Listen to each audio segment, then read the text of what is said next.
Le VBCI a été un jour en Russie. Croyez-le ou non, cela est pourtant un fait. Parlons aujourd'hui concrètement. Que faisait le VBCI en Russie? Et comprenons ensemble le projet peu connu de l'atome, un VCI sur roue, fruit d'une coopération franco-russe. Aujourd'hui sur Galibellum, un nouveau format, Tech Tactica, quand le monde coopérait encore.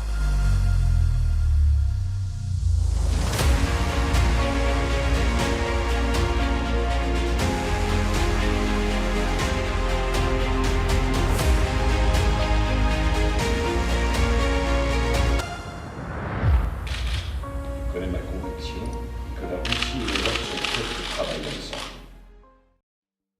Avant de rentrer dans le vif du sujet, faisons un petit aparté sur le véhicule blindé de combat d'infanterie, plus communément appelé VBCI. Il nous faut alors remonter au début des années 90 et plonger au cœur du programme VBM pour véhicules blindés modulaires. À l'Eurosatory de 1996, Renault présente son prototype connu sous la dénomination X8A. Mais c'est seulement le 6 novembre de l'an 2000 qu'un contrat initial pour 700 véhicules est signé. Un nouveau prototype est présenté en 2003, des nouveaux tests commencent dans l'année pour une durée de 5 ans jusqu'en 2008. C'est en 2008 qu'un contrat est signé pour la construction de 700 véhicules destinés à l'armée de terre qui est en plein renouvellement de son parc. Cependant, ce chiffre sera revu à la baisse suite à des problèmes budgétaires. C'est ainsi 630 véhicules qui seront construits jusqu'à la fin de l'année 2015. Le VBCI a été construit dans 3 versions, VCI, VTT pour l'export et VPC pour le commandement. Cette première version possède la tourelle Dragar équipée du canon GIAT M811 de 25 mm. Le véhicule est propulsé par un moteur de chez Renault d'une force de 500 chevaux, qui est un dérivé du Volvo D12. Le véhicule est basé sur un châssis remplissant la norme Stanag 4569 au niveau 4 et qui est donc capable de résister à des impacts de balles de 14,5 mm. Il faut noter ici que le véhicule n'est pas amphibie, ce qui va devenir très important pour la suite. Il nous faut alors remettre du contexte, un contexte géopolitique centralisé autour de l'Europe. Nous sommes en août 2008, la guerre russo-géorgienne débute, les actions de la Russie sont raidement condamnées par la majorité de la communauté internationale, dont l'Union européenne et les États-Unis. Cette guerre marque la séparation de la perception des relations des pays européens avec la Russie et stoppe net la potentielle normalisation de celle-ci. D'un côté, on a la France et l'Allemagne qui voient dans la Russie un excellent partenaire, de l'autre côté la Pologne, l'Ukraine et les pays baltes qui se retournent contre la Russie, voyant leur intégrité menacée par la Russie, ancien socle du bloc soviétique. Le président polonais de l'époque va même se rendre en Géorgie pour montrer son soutien. Le 10 avril 2010, l'avion présidentiel polonais se crache à Smolensk, en Russie. À bord de ce dernier, une grande partie de l'élite polonaise, dont le président. Le comportement de la Russie envers cet accident va profondément diviser la communauté européenne, mais cela ne va avoir aucun impact ni sur la France ni sur l'Allemagne qui entendent bien poursuivre les nombreux projets déjà entamés. En effet, de nombreux projets communs continuent et les relations commerciales deviennent de plus en plus sérieuses. Le 8 novembre 2011 marque le lancement de Nord Stream 1, un gazoduc reliant la Russie à l'Allemagne. La même année, en juin, Paris et Moscou signent un contrat d'une valeur de plus d'1 milliard de dollars pour 2 navires de classe Mistral. Il s'agit ici d'un événement clé, car à partir de ce point, la coopération industrielle militaire entre la France et la Russie ne cesse de s'accroître. On arrive par le fil des événements en 2012, dans une Europe divisée par la question russe, même si on est bien loin de ce que l'on connaît aujourd'hui, ou bien même de l'état des relations en 2014. Revenons en 2012, cette année-là des militaires russes vont venir en France observer le VBCI. Ainsi débute l'épopée du VBCI en Russie. La puissance voit en effet ici l'occasion de remplacer ses BTR-80 et BTR-70. Durant cette période d'observation, la Russie va fortement coopérer avec la France autour du VBCI, avec notamment des tests de ce dernier en Russie. Le VCI ne sera pas, d'ailleurs, le seul véhicule concerné. Les Russes vont en effet aussi tester pendant la même période le Freccia italien ainsi que le Santoro. La stratégie française pour séduire la Russie était alors de vendre le VBCI avec tout un système autour. Le VBCI est donc présenté en 6 versions, VCI, VTT, commandement, évacuation médicale, véhicule de mortier et même anti-char. Une offre polyvalente sur un châssis qui serait donc potentiellement modulable. Cette dernière version, c'est-à-dire l'anti-char, est intéressante, car on apprend grâce à la brochure de Nexter ce qu'est appelé un chasseur de chars. On parle donc d'un VCI adapté au transport d'un grand nombre de missiles ERIX. Ce sont des missiles produits par MBDA dédiés au combat à courte portée grâce à leur portée minimale de seulement 50 mètres. On peut en déduire que le VBCI était proposé dans une offre plus globale avec notamment MBDA qui offrirait la licence de production des missiles RX. Mais les industriels français et russes voient les choses plus loin qu'une simple production du VBCI en Russie, du moins au début des années 2010.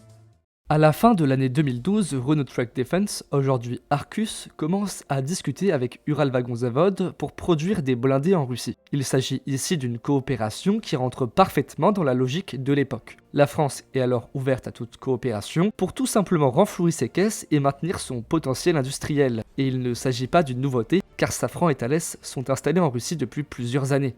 Renault essaie ainsi de vendre le VBCI que Nexter n'est pas capable de vendre. UVZ a aussi tout à gagner ici. Premièrement, l'entreprise russe a pris beaucoup de retard à cause d'un manque d'investissement dans le développement de blindés sur roues. Deuxièmement, d'un point de vue technique, la plateforme du VBCI permet d'avoir un véhicule d'environ 30 tonnes, mais aussi une version bien plus légère et amphibie. De plus, UVZ voit un moyen de gagner énormément d'argent en bénéficiant du programme français pour élargir ses perspectives de collaboration en Inde. Car oui, au même moment, l'Inde, un vaste coopérateur et acheteur de l'industrie russe, lance le programme Future Infantry Vehicle. La coopération s'impose alors naturellement. Ainsi, un Memorandum of Understanding est signé en 2013 à Abu Dhabi pendant l'IDEX. En septembre 2013, au salon de Nizhny Tagil, une maquette échelle 1.1 est présentée. Pendant l'événement, un protocole de coopération est signé entre les dirigeants des deux entreprises. Ce protocole prévoit la création d'un groupe de travail composé des représentations de chaque société. Par ailleurs, Marc Chassillan, ingénieur dans l'armement, est nommé chef de l'équipe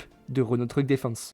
L'Atome, le VBCI russe, est plus long, de 60 cm, que le VBCI, atteignant 8,2 mètres de longueur. Il dispose d'un moteur plus puissant, un moteur de chez Volvo d'une puissance de 600 chevaux. De plus, il possède une boîte automatique ZF. La construction prévoit à l'époque une masse maximale de 32 tonnes dans la configuration la plus lourde en combat. Il faut préciser que l'entièreté du véhicule est fait d'acier, comparé au VBCI fait en alliage d'aluminium 7020. Renault Truck Defense était chargé de fournir le châssis qui a été modifié pour acquérir la capacité amphibie et adapté pour pouvoir installer 2 pompes et jets de propulsion nautique. UVZ était chargé de l'aménagement de l'intérieur et de l'armement. 8 versions sont alors prévues: VCI, anti-aérien, transport de troupes, véhicule de commandement, génie, ambulance, obusier automoteur, char léger et un véhicule de maintien de l'ordre. Le VCI était équipé d'une tourelle fortement intéressante. Si vous jouez à War Thunder, vous remarquerez qu'elle ressemble drôlement à celle du PT-76-57. Pour faire court, ils ont pris cette tourelle, la BM-57, et ils l'ont modernisée. La tourelle est donc équipée du canon AU-220M de 57 mm, couplé avec des optroniques signées Safran. La version antiaérienne possède une tourelle qui n'existe que sur une seule visualisation. Le véhicule possède aussi un canon de 57 mm couplé avec un radar courte portée. La version obusier automoteur a la tourelle bien connue Vena avec un canon de 120 mm. Quant à elle, la version char léger devait posséder la tourelle Sprut avec un canon de 125 mm. Il était aussi envisagé d'installer des missiles Ataka dans la version VCI avec comme solution technique possible l'installation de l'Afghanite.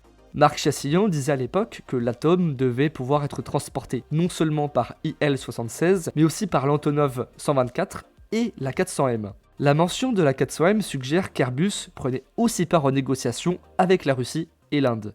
Mais cette période où Airbus, Nexter, RTD, Safran, Thales ou encore Naval Group négociaient des contrats et coopéraient avec l'industrie prendra fin brutalement, avec l'annexion de la Crimée par la Russie en 2014, mettant fin au projet VBCI, mais aussi parallèlement à la livraison des PHA français qui furent finalement livrés à l'Égypte. Ainsi, c'est ici que s'arrête l'épopée du VBCI en Russie, une épopée qui, lors de l'annexion de la Crimée, a fait grandement réagir. La Suède a vastement critiqué le projet, ne voulant pas voir les technologies de l'OTAN se retourner contre elle. D'un autre côté, le groupe RTD a manqué ici une opportunité de s'affirmer. Comme industriel de défense d'envergure mondiale, la signature et la vente des VBCI auraient pu conduire le groupe à prendre une dimension bien plus importante. Ceci dit, la rupture de collaboration et les sanctions à l'encontre de la Russie ne sont pas près de s'arrêter, avec aujourd'hui un nouveau théâtre, l'Ukraine. Avant de vous laisser, je souhaitais vous dire que la chaîne YouTube va changer. Je ne vais plus travailler pour celle-ci, la voix des vidéos pourrait donc changer. Je la laisse à mon rédacteur Adriatlis qui va travailler et publier des vidéos toujours dans la même ligne éditoriale. Il en a d'ailleurs déjà écrit de nombreuses, comme celle du PZH 2000. Cette vidéo sur le VBCI russe est donc la dernière que je produis. Je vous souhaite une agréable fin de semaine. Merci à Dreadless de l'avoir rédigé et on vous attend nombreux pour le nouvel épisode de Tech Tactica quand le monde coopérait encore.